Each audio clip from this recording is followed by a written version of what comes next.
Shadows in the Smoke is intended for mature audiences and may contain material that some people find disturbing. Please see the episode description for content warnings and listen with care.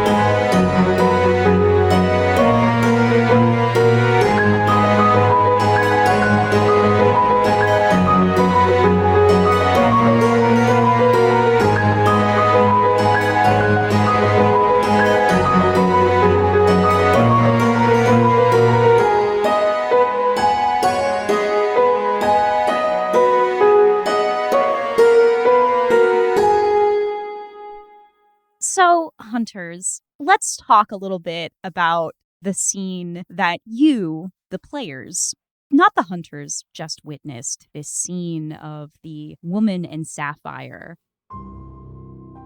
Hargrave House doesn't yet know this woman's schemes against the Empire, but we, the players, do. So, as players, we have our own question to answer concerning this individual, and it is called the Mastermind question. That question is, how does the Mastermind intend to destroy the crown? And it is a complexity 8. If you have successfully answered this question, Hargrave House will immediately confront her, which will trigger the end of this season of Shadows in the Smoke. Presently, we have one clue for the Mastermind question: the gift box tied in sapphire blue ribbon, inside of which was the severed, preserved finger of one Miss Merriweather that was seemingly pried from the muddy riverbank of the Thames where Mr. John had dropped it. We can't even attempt to even answer this question until we have at least 4 mastermind clues, but even then that would be making that roll at a -4. So right now our focus is just to gather clues concerning this mysterious, wealthy woman, whoever she is, so that we can eventually answer the mastermind question. How you gather mastermind clues? By getting a 12+ on the information move. I should also note that there is one other way to get a mastermind clue, and that is if you get a 12+ on answering a question concerning another threat. Should you get a 12+ on answer a question for, let's say, Sally No Face, the solution is also a mastermind clue. Other than that, you guys are on your own. Excellent. Let's go to the dawn.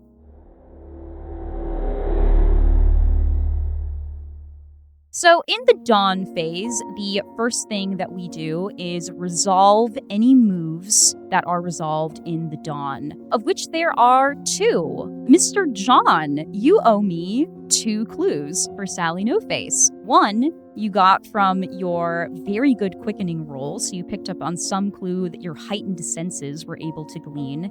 And the second one you got as a result of As Cruel as the Harlot's Curse. In my near savage form, Yes. I had these heightened senses. I picked up a rare flower that would only be familiar to, say, the son of a textile magnate, and that is the scent of indigo, which is used as a dye for very expensive clothes and cloth. Oh, I love that. I've written down the subtle smell of indigo. And as I was leaving the tenement house of Whitechapel, I spied something shiny in the moonlight, and that was a Sloyd knife, which is a wood carver's knife that would be used for, say, the removal of faces when not put to employment in whittling. Fantastic, thank you. The next thing that we do in the dawn phase is we answer our dawn questions. For every answered yes, you all get to mark a point of experience. 1 point for every yes. Should you get 6, which is impossible to do in your very first night phase because I'm only going to ask you 5 things, you get to mark an advancement. The first question: did the hunters answer a question? We did not. No. Nope. Nope. Did the hunters resolve a threat? Also no. No, now we're feeling bad. Man, okay. Did the... Okay. Now you've got me feeling bad. Did you get an echo in the night? Yes. Yes. Yes, I believe you all did, but let's get into them. Cass, what was your echo? So my echo was the gold bowl from Tuck's shop that had the eyes in it. And the echo was the gold bowl at the cult meeting that I cut my hand over and then passed around the room for communion. Yes, of course. Robert, what about you? My echo in the night was the theme of paying respect where it is due, which came up both in my scene with the Lady Thames and in the unseen that I narrated. Yes, of course. Natalia, what about you?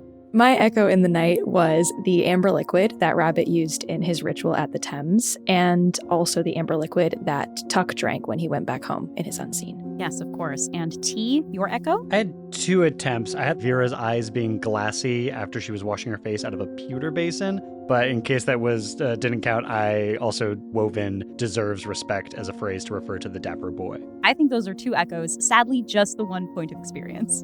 Let's get into your character dawn questions. Miss Thanero, did you express a clear preference for the beautiful over the mundane? Yes, in the modiste with the fabric. Did you appear in London society wearing risque or avant-garde fashion? I believe we all know the answer to that one, and it is a yes. Yeah, when did you not? So that's 2 more points of experience for you. Miss Douglas, did you assert your independence or stand up for yourself?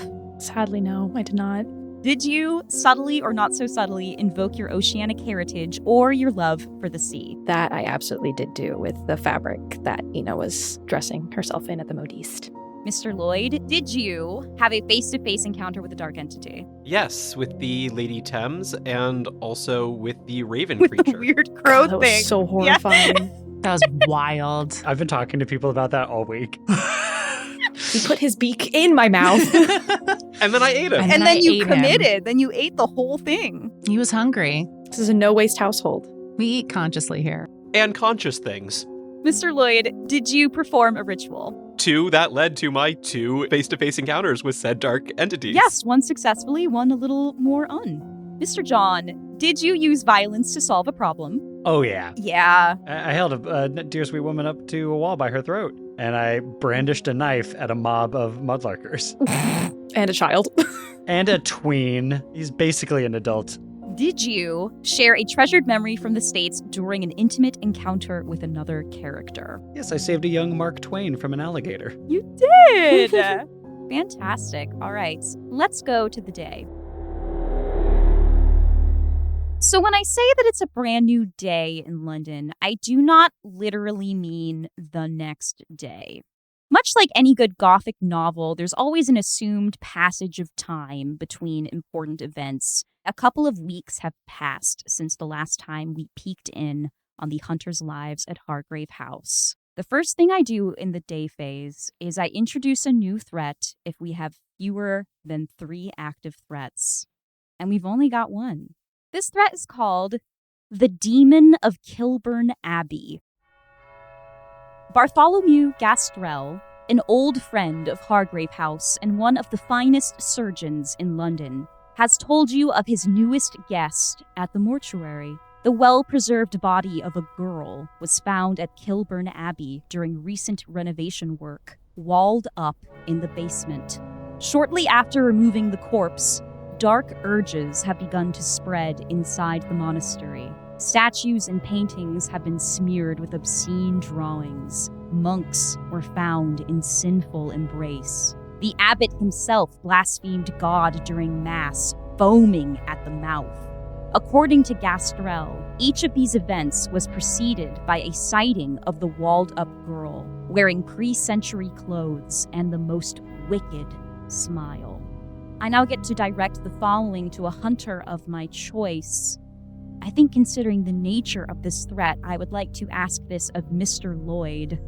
Mr. Lloyd, a detail in Gastrell's story confirms this is indeed demonic activity. What is it? The air, wherever one of these sightings happens, is suffused with the smell of sulfur. The Demon of Kilburn Abbey has 2 questions associated with it. Either one will resolve the threat. The first one is, how can the demon be driven from the abbey?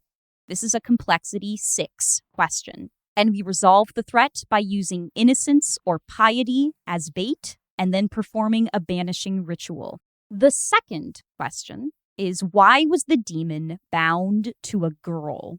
And this is complexity 8.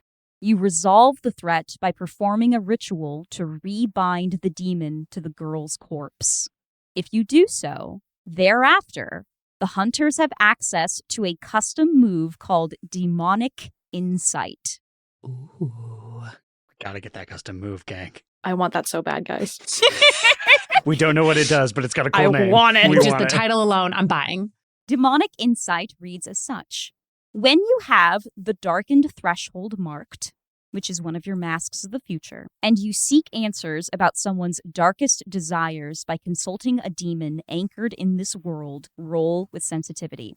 On a 10+, you receive an answer, which can come in the form of a clue at the keeper's discretion. On a 7 to 9, as above, but you must perform a minor blasphemous act in order to receive your answer. On a miss, you don't get your answer, as the demon exerts some influence over you. The keeper will detail a task the demon would like you to perform. If you do it, you mark 1 point of experience. Ooh. Exciting. We think these demons, they're like chill, like nice dudes. Yeah, they're right? very nice. They're like help old ladies cross the street type demons. I suppose we'll find out. Answering either question will resolve the threat, but only one will get you access to a custom move that you can then use for the entire rest of the campaign. The Demon of Kilburn Abbey also has a unique mask associated with it, and this is called the Mask of Sacrilege. So we have 2 current active threats plaguing London. We have Sally No Face and the Demon of Kilburn Abbey. We also have a couple of conditions on the board, so I would like to remind you all of a basic move that you have, which is called the Vulnerable Move. When you have an intimate moment with one or more hunters while one of you is engaged in your vice, you may each clear an appropriate condition. The hunters whose vice is in play can speak freely about their past. Then, as a group, define a clue that is stumbled upon during the scene. The clue cannot conclusively answer a question by itself. Alternatively, you can engage in your vice by yourself or with a side character to get the same benefits of the vulnerable move, but doing so instantly triggers the day or the night move. An important thing to note is that your character can only participate in the vulnerable move once per phase. But now the day phase is in your hands, hunters. We've got several threats to contend with. We've got dawn questions to answer. We've got conditions to possibly clear. How would you like to spend your day phase? Well, I need to get rid of a condition, so who wants to smoke some opium with me? I think I have a way to give it to you to trigger that. Because, she's rich. She would have access to everything. Okay, so it sounds like we have Miss Thanero and Mr. Lloyd participating in opium. Everyone else may. You do not have to do the vice to benefit from the vulnerable move. It is only Mr. Lloyd that has to smoke opium. All the rest of you just have to be present for it, I suppose. I wanted to pay back Ina for her gift, and so she was going to go on a little quest. Then I'll scope out the Abbey. Okay, fantastic. I'd like to start with the vulnerable move, please. Indulging in a little morning opium. I envision that Ina is just sitting at the dining table this morning. She's working on a very elaborate, well-crafted embroidery of a spider this morning, and she's just sewing. And today she's wearing a red bolero lined with black silk over a white button front shirt with a large ruffle at the neck. And there's a large gold-ringed cameo in onyx and white marble of a gorgon at the collar. The gold cord is present on her shoulder as always. I learned today that that is called an aiguillette. I don't know if I said that correctly, but that's what I learned today. She wears a matching red skirt cinched quite dramatically at the waist, and her hair is pulled back off of her face with large dark ringlets cascading down her back. There's a red round hat with a large veil sitting jauntily on her chair post, ready to be donned once it is time to go about the day. Morgan walks downstairs, even more disheveled than usual. His shirt is not tucked in, his vest is unbuttoned, but he walks with purpose towards Miss Thanero. Morning, Governor. Would you like a walk in the garden this morning? Well, Rabbit, that sounds delightful. I'd be happy to accompany you. As he says that, he very surreptitiously pulls his pipe which, as previously mentioned, looks like a twisted tree branch or root with a silver cap at either end. Well, I see where your head's at. And she puts the needle into the embroidery and just sets it very gently on the table, and then reaches into a hidden pocket of the skirt and pulls out a little silver box and just passes it over to him. There you are, love. Cure what ails you. And as we walk towards the actual little garden at Hargrave House, Morgan takes off his shoes and with one of his toes draws a circle in the soil and sits down in the middle of it.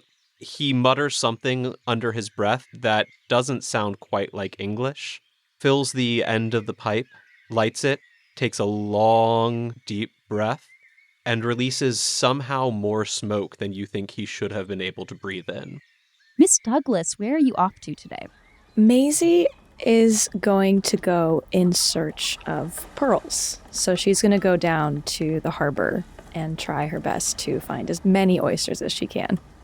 She starts in the harbor, like where ships are and things, and I think she sort of winds her way down to the shore and sort of isolates herself on the rocks as close as she can get to the water, but without wearing her seal pelt, is kind of scared to go in the water. So she's kind of staying back and sort of just feeling the mist and the spray and reminiscing about what it's like to be this close to the water now that she can't really be in it as much as she would like. She pulls out a little knife and starts prying oysters off of rocks. Whichever ones she cracks open that have pearls, she tucks those away in a pocket, and she just delights in eating the actual oysters. Tosses a few to seagulls on the rocks and whatnot, and has a little moment to herself while collecting these. This is rather an unusual thing for a 17-year-old girl to be doing. So I'd like to ask you to make the day move here. Mm-hmm.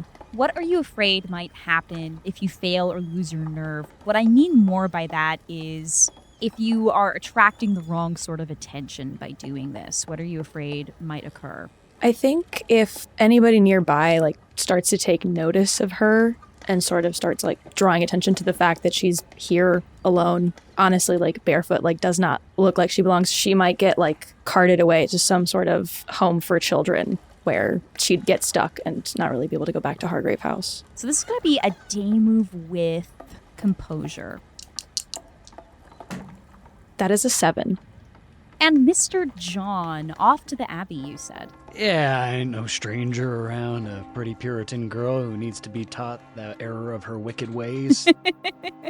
So, you enter Kilburn Abbey. I'm curious how you feel, Mr. John, walking into a house of God. This is not a paint the scene. I'm just interested. I ain't got nothing to do with the Lord. We made our peace a long time ago. And wherever these people decide to put up some bricks and block out the sky where up he lives, got nothing to do with me.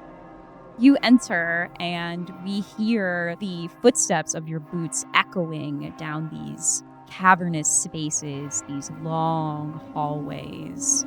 I would say it's about late morning by the time you arrive at Kilburn Abbey, and you notice that the shadows that are being cast through these stained glass windows seem weirdly long and twisted in an unnatural way. As you pass through the abbey, you see monks avoid your gaze, as if they are fearful, trying to just keep their head down and tend to their work. I have a paint the scene here for you all.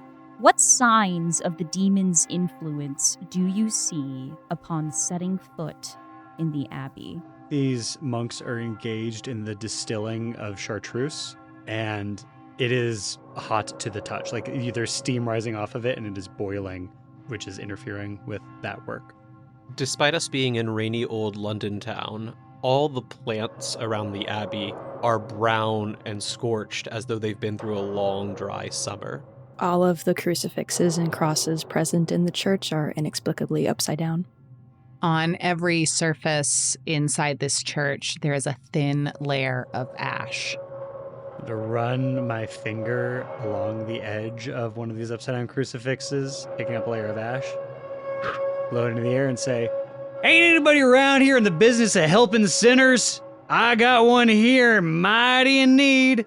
You catch the notice of one of the monks at this abbey. He is quite young. He's slender. As he draws near, he smells faintly of rosemary and lavender, as if he had just been working in the garden here. Ordinarily, the sinners don't quite announce themselves so forcefully, but how might I help you, sir? I mean, I'm ashamed, but I ain't one to keep this to myself. I'm full up with sin, and it's burbling over me like wine in a goblet. I'm feeling myself in powerful need of confession. Yes, of course. Let me escort you. What a horrible burden upon your soul. How excellent of you to make your way here, sir. I clap him on the shoulder and I say, mighty fine of you to notice there, brother. Son, Father, I don't know what to call you. It's been so long. You may call me Brother Elijah, sir. Brother Elijah, I've got stories in here that would turn the hair on your head white, put hair on your chest, and blanch it just the same.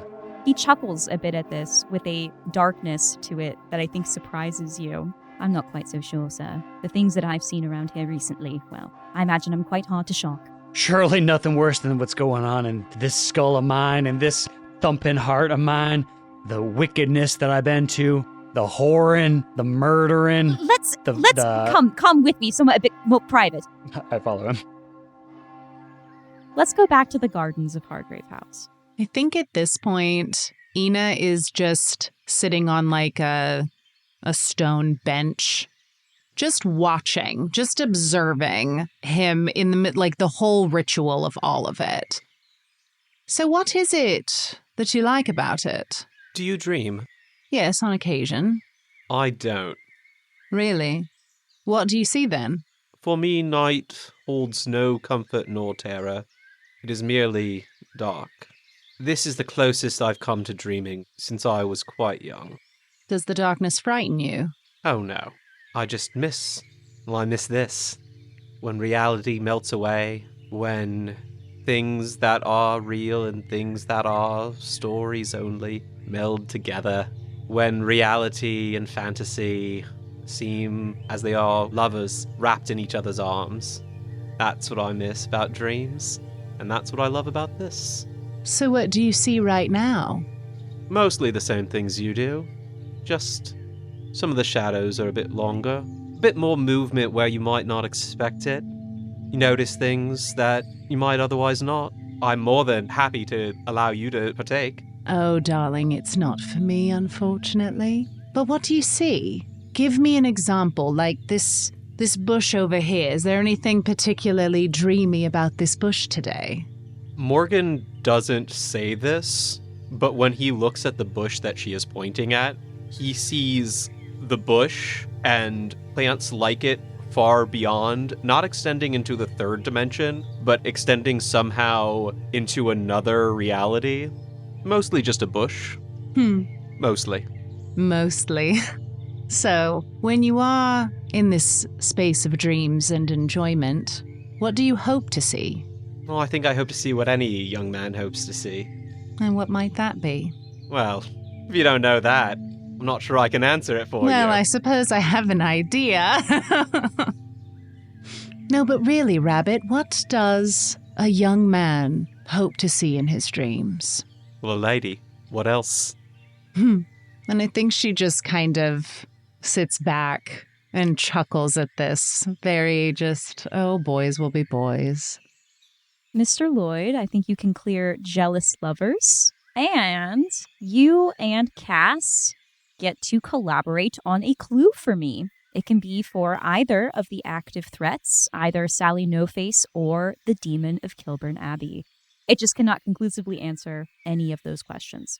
The great thing about Mr. Lloyd's Vice is that the state of mind it puts him in is really a good one for receiving any sort of mystical information or clue. So if we have any ideas along those lines... Are you wanting to look at Sally No-Face, or do we want to do a clue for our new threat? I honestly think that the demon might be better just because it is more supernatural. I would agree with that. Yeah, for sure. You are in the perilous position of being the first person to provide a clue for the Demon of Kilburn Abbey, so I can't even give you, like, a framework to work in, but I'm intrigued to hear what you've got. What about a crying statue? It's nice, it's simple, it fits with the tone, it's something we might have in the garden. Ooh, okay, I'm with you. I didn't even help. I didn't help at all, but I wholeheartedly support this. I love that. Let's go to the water's edge. Miss Douglas, you are perched on the rocks, prying open these oysters, and you hear a little girl's voice next to you. What are you doing, miss? Hi, I'm just looking for pearls. What are you doing? I was taking a walk with my mummy. Mummy, come look! Come look, she's opening pearls! Would you like one? Might I have one, miss? Of course. And Maisie cracks open an oyster and fishes out a pearl and just hands it to the little girl. Oh, it's beautiful. Just like you. The mother comes in. She's got very rosy cheeks. She is dressed rather nicely for the part of London that you are in. Her hem is notably unfrayed. Abigail, step back, please. You could fall in. Are you all right, miss? I am all right. Thank you for checking.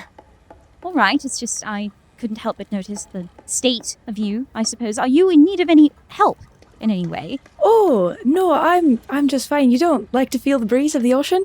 I think it's a bit perilous what it is that you're doing, and barefoot as well. All manner of things that you could step upon. Come, please, join me. Onto the street. Up with you. Really, ma'am, I'm just fine. As Abigail comes to her side, she bends a knee and starts speaking to Abigail. I want you to remember this, Abigail. London is the crossroad of the world. All its beauty and wonder, but also all of its sin and degradation right there for anyone to grab a hold of. Now you make sure that you say your prayers and mind your manners, young lady, or who knows, in a couple of years you could also be barefoot, walking by the water, just waiting for someone to push you in, or God forbid for you to fall. I guarantee you that girl does not have a proper mother. Maisie swallows, picks up her skirts, and marches over to this woman and says, "That's right, my lady. I do not have a proper mother, but neither are you." And she walks away. Take the condition defiant. Gladly. Mr. John, Brother Elijah hurries to move you into a more secluded space. Once doing so, he smiles warmly. Tell me, sir, what is on your mind? Sorry, I didn't mean to be carrying on at such a volume and within earshot of womenfolk, although I'd only ever seen brothers around here, you and your fellow monks. I don't suppose there is any ladies around these parts. There is a convent quite close by, sir. Well, I'll make sure that my hallooing voice don't carry on that far. Very good of you, sir. Terrible things I hear. I'm sorry, I just realized I'd heard. This might just be a filthy rumor going around. Heretics and blasphemers, trying to put a sullen name on the good folk of Kilburn, but there was a girl found here. That there was, sir. You've heard of it. Shame to say I did, although didn't have the presence of mind to bring it to the top of my mind until just now as I was carrying on about those poor sweet virgins locked up on the upper floors of their monastery. Yes, every night, ever since the girl was uncovered, the strange acts that I've seen here, every night I pray for my brother's strength, but I believe that prayers alone will not solve this problem. If prayers can't, then the Almighty, what possibly could? Well, we are the Lord's agents working on Earth. I believe perhaps we have the power to do so. I mean, not me, perhaps, but, well, I would certainly like to try. I suppose I don't know where to begin. I think I'm with you, brother. I do think it is a man's office, but not a man such as I.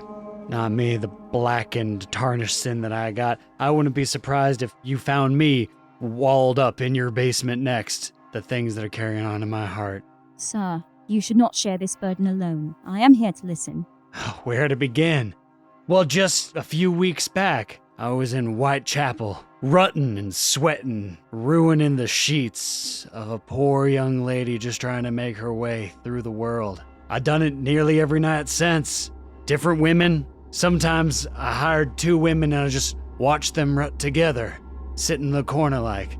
Sometimes I'm sorry to tell you this, but Brother Elijah, sometimes I don't even wind up fucking them. I taste them. I've done been all over this green and pleasant island of yours, and I ain't never found 2 fancy articles taste quite the same. Rich, poor, northern, southern, fat, thin, Irish, and I'll keep tasting them till the day I die. I thought that's how I would like to die, drowned in the dirty river, but if you baptize me, if you can save my heathen soul, But if that's too much for you to do, Brother Elijah, I'll go to this convent. I will. I'll take myself there, and maybe the ladies, descendants from Eve herself, maybe they can bear it. Mr. John, as you continue, you watch the color drain out of Brother Elijah's face. But it's not at your words. His gaze is somewhere else, over your shoulder. Were you to turn and follow that gaze, you would see a small girl crouched in the corner of this room, grinning deliciously.